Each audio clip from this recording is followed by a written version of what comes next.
This video is going to be on engine turning or jeweling. As you can see, I did that ahead of time, and I'm going to do another one to show you how I do it. This can be a complicated process or a real simple process, and I use a real simple method. I went on and saw a couple of videos, and people use CNC machines and tape on the side of the thing with marks on it and so forth. None of that is necessary. It's very simple, and I'll show you how. The first thing you have to do is make the tool, and all the tool is a piece of steel with a hole drilled in the end of it, and a piece of this Kratex, I guess it's a rubber with a grit inside of it. And this is the box that it came out of. And these here, I guess they're 3/8 in diameter, but I think they only make one diameter. It doesn't really say on here, but that's what it's called. It's called Kratex, and it's a little rubber thing. And when you get them new, they look like this. You have to cut the point off and just stuff it in there, make a hole that's the right size, and put it in a piece of steel. The next thing you need is a piece of plywood and a stick screwed to it. And it doesn't matter if you put it on straight or crooked or whatever, you just screw it down to that so you can put it on the drill press and gauge where the part is. So all you need is, like I said, a stick and a piece of plywood. And what I'm going to do is just screw that down there. I'm not going to worry about squaring it or anything. But I'm leaving a little space back here to clamp to, so it gets the clamps out of the way. Okay. We'll put this on the drill press. Put this in the drill press. Now I got to get this piece of scrap to work on. Let's see if I can find something in the drawer over here. Scrap aluminum.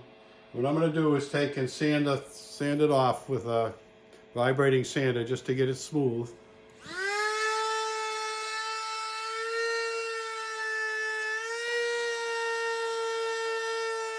As you can see, you want no dirt on it and no scratch marks, because those will show. You want to deburr the edges. You don't want to have sharp edges, because you've got to go on the edge with the Kratex, and if you leave a sharp edge there, it'll screw up your tool. So what I do to start off with is I put a half line right across the top. And what I do to do that is I put a piece of metal there so that the Kratex comes down on it halfway on, and I can get it started there. So I'm going to clamp this down. And what I do is I put this where I want it, right about there, and lock the drill press. A couple of clamps and clamp it in place. Okay, so you notice I didn't square it or anything, I just put it on there, but this is where I want it to be on the part.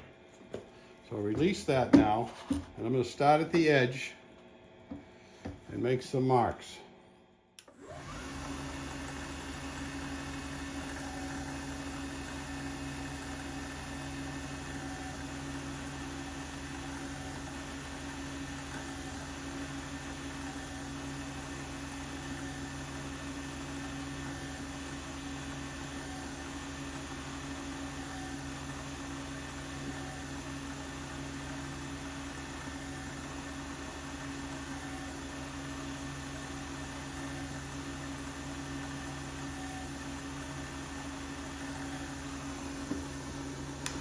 Now, as you can see, what I did was use the center as a reference point and just come almost up to the center with each one, and they're pretty much aligned. They're aligned this way, but the spacing is just about perfect. I'm going to take the metal piece out of there that I had for a spacer, push that up against there, and bring down and set this where I want it to be. Again, loosen the clamps, and I'm going to put that so it isn't quite hitting the center of the next one. Okay, now you notice this is crooked. It doesn't matter. All I'm going to do is lock that in place and clamp it down again. Doesn't matter if it's crooked, because it's only going to be in that one spot. Now I'm going to start here. Now I'm going to go in between the two dots each time. So that's going to give me a pattern that runs this way, about 45 degrees. So I'll start off right here. That's between the two centers on the last line.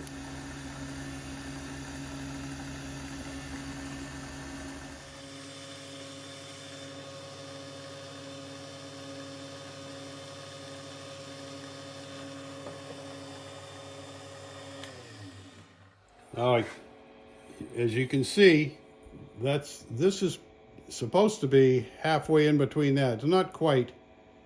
Why isn't it? Should be. Yeah. No, this edge is lined up with that. So the edge that you can't see is lined up with that dot there, and that's the way I do it. So now you're ready for the next line. Okay. I'm going to come down on this and lock it, not quite touching. And then I'm going to take one clamp and move it out. I don't have to loosen the other one to where I'm just beyond the centers of the other one. So I'm going the same distance as I did before. Lock this, lock my clamp, and I'm ready to do the next line. I want to go here,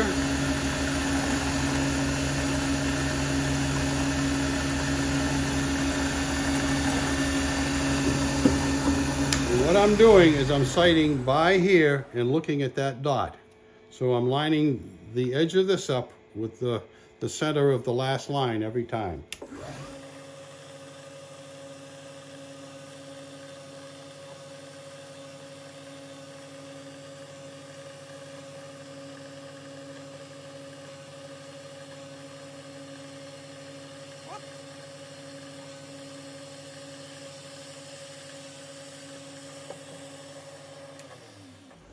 There's the second line. And he's not going to speed this up and show you exactly the speed that I do it at. I hope. So now I'm going to come down on it again, loosen this left clamp. I mean the right clamp. I did the left one first. Move this out just till it's beyond the centers again.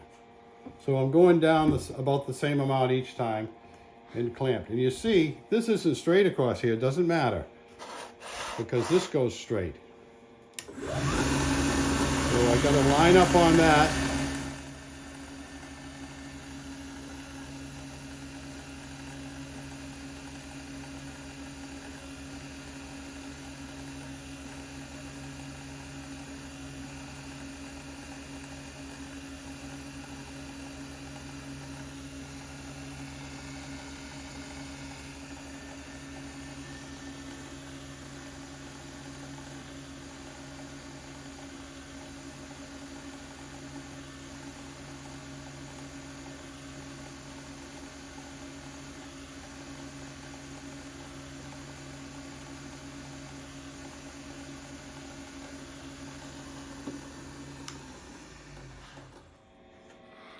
I'll go ahead and finish that, and you can see what it's like when it's all done. I won't bore you with every line, but it doesn't take long to do it. I'm going to show you that setup one more time. All I'm doing is loosening one clamp, always left, right, left, right. I'm going to move that down so that it's not hitting the center, about the same distance from the center as the last time. Lock it in place, and then clamp it down. Unlock it, bring this over. I'm going to line that up with the end. I'm going to line that up with this one. The problem is if you try to make this line the same all the way over, it's not going to come out a straight line this way. You can do it that way, but it won't be symmetrical across this way. So I always line up with the line before. And if you make a mistake, it's not going to show. It'll just disappear and all. It's mesmerizing to look at it anyway. So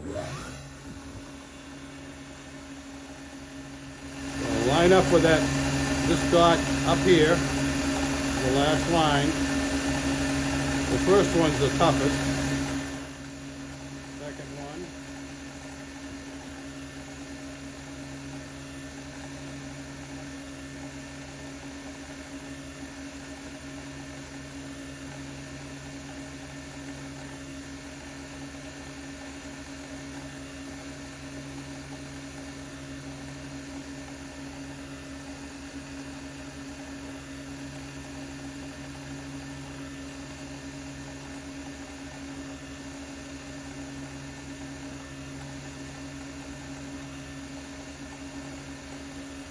can take a piece of scrap and you can practice on it.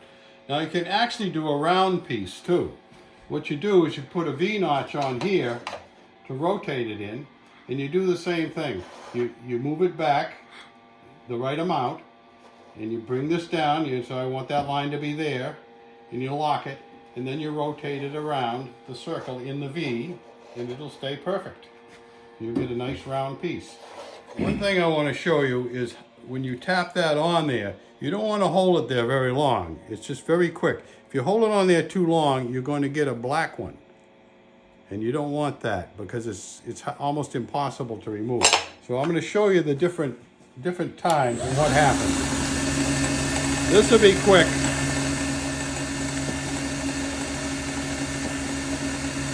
And this will show you this in real time, so you know I'm just going down and tapping it quick with a little bit of force. Now I'm going to hold down on that a minute.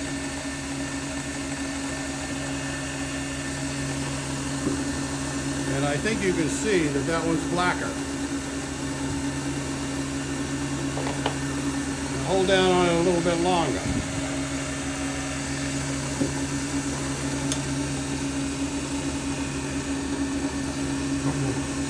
I can see that it's darker, but maybe you can't. But the trick is to tap it quickly. Move it over.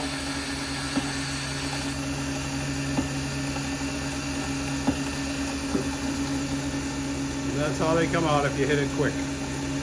Another thing that I do is I put a piece of 3M pad on here and clean it off with it running before I start each row. Because if it gets dirty, it's going to show up. So you want to keep it clean. In between each line, I do that. Another trick that I found to clean it, you can use a 3M pad, but sometimes if you use a file, I'm sure that's really good for your file too, but that'll clean it up pretty good also. A little bit different texture in the pattern. So watch when I start this one. It'll be a little bit cleaner.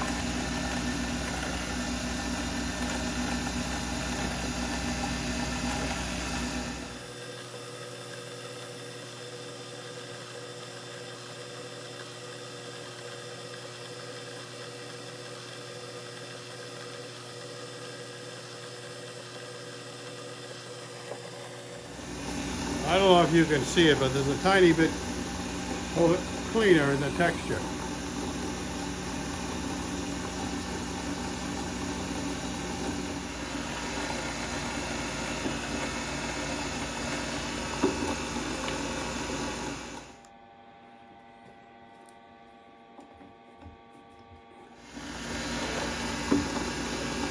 Again, at the very end, I'm going to put a piece that's the same thickness as that here, so it isn't running on the edge. It eats up the Kratex pretty fast. I'm going to clean it quickly with a file.